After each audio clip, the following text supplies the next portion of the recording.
Jakarta adalah kota yang aneh. Setiap kali orang membicarakannya, yang selalu muncul adalah gedung pencakar langit, jalan tol bertingkat, MRT, pusat bisnis, restoran mewah, apartemen, dan kehidupan yang tidak pernah benar-benar tidur. Bahkan hampir semua video promosi tentang Jakarta selalu dimulai dengan drone yang terbang tinggi di antara gedung-gedung yang tinggi. Seolah-olah ingin mengatakan bahwa inilah wajah Indonesia yang sebenarnya. Kota ini memang terlihat luar biasa. Setiap tahun bangunan baru terus berdiri, jalanan baru terus dibangun, nilai investasi terus naik. Jakarta selalu diceritakan sebagai simbol kemajuan. Sebuah kota yang tidak pernah berhenti bergerak. Sebuah kota yang menjadi tujuan jutaan orang dari seluruh Indonesia. Karena selama puluhan tahun, Jakarta menjual mimpi yang sama. Datanglah ke sini, bekerja keraslah, maka hidup kalian akan berubah. Dan jutaan orang mempercayai mimpi itu. Tapi ada satu pertanyaan yang aneh, pertanyaan yang justru hampir tidak pernah dibicarakan. Pernahkah kita benar-benar bertanya, siapa yang sebenarnya membuat Jakarta tetap hidup? Kebanyakan orang mungkin akan menjawab pemerintah, investor, perusahaan besar, atau para pengusaha yang membangun gedung-gedung tinggi itu. Dan jawaban itu terdengar masuk akal. Tetapi semakin lama kalian melihat kota ini, semakin lama kalian merasa ada sesuatu yang tidak cocok. Karena setiap pagi, sebelum sebagian besar pekerja kantoran tiba di kantor mereka, sebelum kafe mulai dipenuhi pelanggan, bahkan sebelum matahari benar-benar naik, sudah ada ribuan orang yang lebih dulu bekerja. Dan anehnya, hampir tidak ada yang mengenal nama mereka.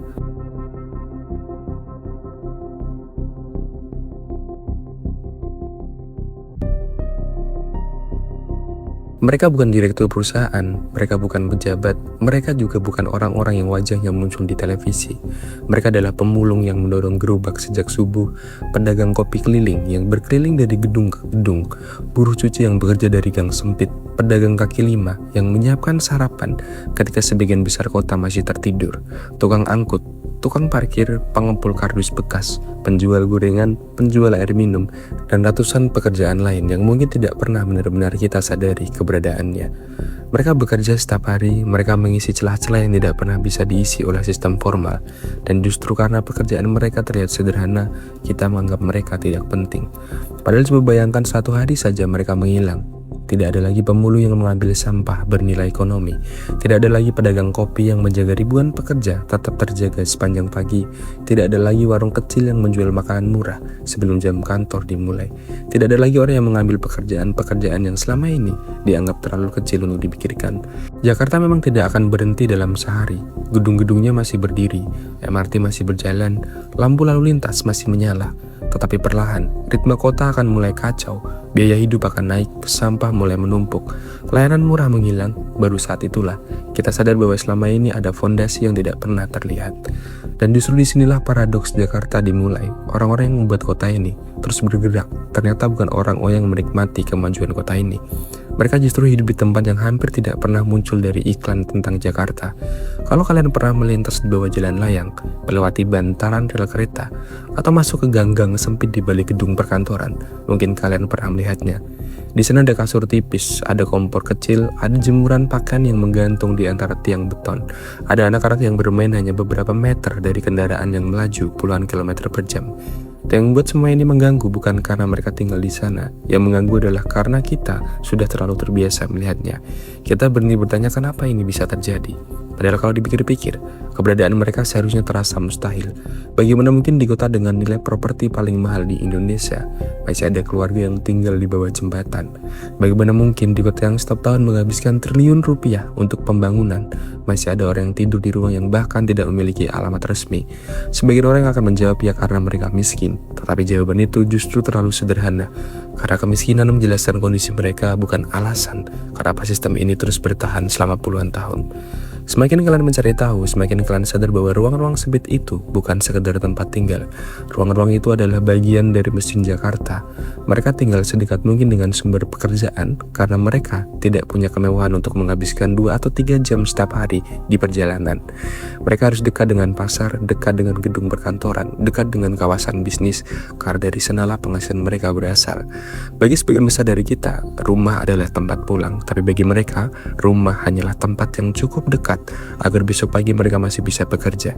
Itulah sebabnya mereka memilih ruang yang bahkan tidak layak disebut rumah.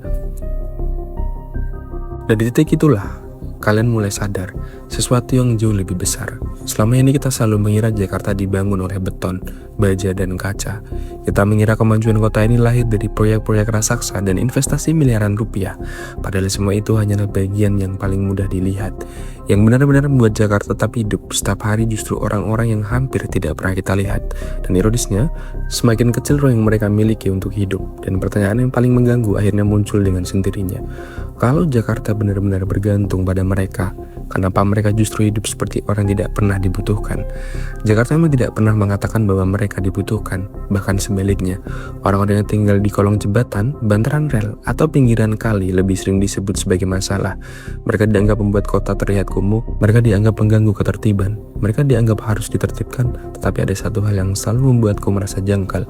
Kalau benar keberadaan mereka hanyalah beban, kenapa selama puluhan tahun mereka tidak pernah benar-benar hilang? Jakarta terus membangun jalan baru, kawasan bisnis baru, apartemen baru, bahkan memindahkan ibu kota negara. Tetapi ruang-ruang sempit itu tetap ada. Wajahnya mungkin berubah, lokasinya mungkin bergeser, namun penghuninya selalu muncul lagi.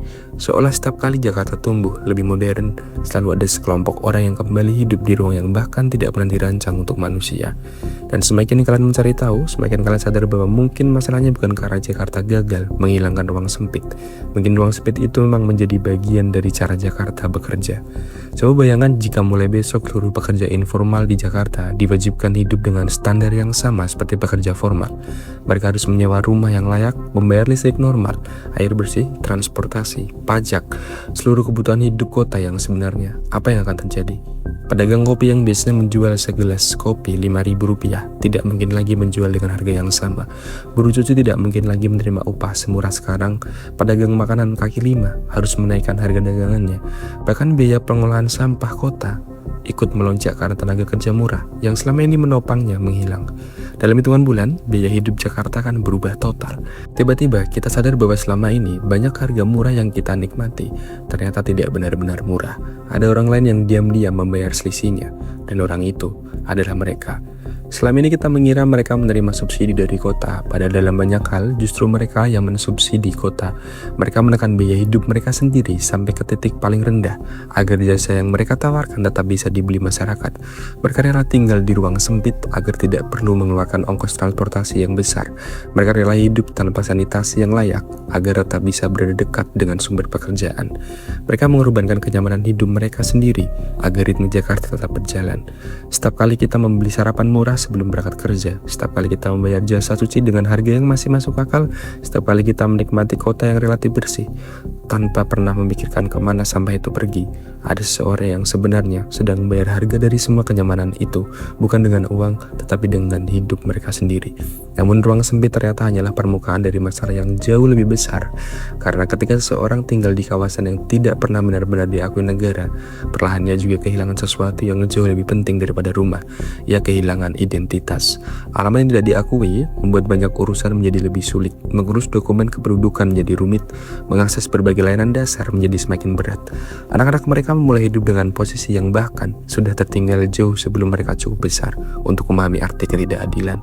Mereka lahir, tumbuh, bekerja, bahkan mati di Jakarta, tetapi dalam banyak hal mereka tetap hidup seperti tamu di kota yang mereka bangun sendiri. Dan ironisnya, kondisi ini justru membuat sistem semakin diuntungkan, karena orang yang tidak memiliki banyak pilihan akan menerima hampir pekerjaan apapun dengan upah berapapun. Selama selalu ada orang yang bersedia bekerja dalam kondisi seperti ini, Jakarta tidak pernah benar-benar kekurangan tenaga kerja murah. Ketika satu orang jatuh sakit, selalu ada orang lain yang datang dari desa dengan harapan yang sama. Ketika satu keluarga terusir dari kolong jembatan, keluarga lain akan mengisi ruang kosong itu. Yang berganti hanyalah wajahnya. Sistemnya tidak pernah berubah. Yang lebih tragis lagi, ruang sempit itu bukan hanya membuat hidup mereka lebih sulit. Ruang itu perlahan menggerogoti tubuh mereka. Mereka tinggal tepat di bawah jalan yang setiap hari dipenuhi kendaraan. Mereka menghirup udara yang sama selama bertahun-tahun. Anak-anak bermain di tanah yang dipenuhi debu kendaraan. Orang tua bekerja di lingkungan yang sama tanpa pernah benar-benar bisa menjauhi darinya. Bagi kita, polusi mungkin hanya berarti langit yang lebih kelabu atau tenggorokan yang sedikit gatal. Tetapi bagi mereka, polusi adalah bagian dari kehidupan sehari-hari. Setiap napas adalah resiko, setiap hari adalah akumulasi. Dan ketika tubuh mereka mulai rusak, mereka tetap harus bekerja. Karena berhenti bekerja berarti berhenti makan. Lalu kalian mulai bertanya pada diri kalian sendiri, selama ini kita selalu bangga melihat Jakarta dari atas, dari drone, dari rooftop gedung tinggi, dari jendela apartemen, dari jalan layang. Tetapi bagaimana kalau wajah asli Jakarta justru tidak ada di sana? Bagaimana kalau wajah asli kota ini justru berada di bawah semua kemewahan yang kita banggakan? Di ruang-ruang sempit yang selama ini kita anggap tidak penting. Karena mungkin ukuran sebuah kota bukan ditentukan oleh seberapa tinggi gedung yang berhasil ia bangun, melainkan oleh bagaimana ia melakukan orang-orang yang membangun gedung itu. Jika ukuran itu kita gunakan, mungkin pertanyaan terbesar tentang Jakarta bukan lagi seberapa maju kota ini. Pertanyaan yang jauh lebih jujur adalah berapa banyak manusia yang harus hidup dalam ruang sempit agar kemajuan itu tetap terlihat murah. Itulah paradoks Jakarta yang sebenarnya bukan karena kota ini memiliki ruang sisa, tetapi karena tanpa ruang sisa itu, mungkin Jakarta tidak akan pernah menjadi Jakarta yang kita kenal hari ini. Aneh memang, tapi inilah ruang sempit Jakarta.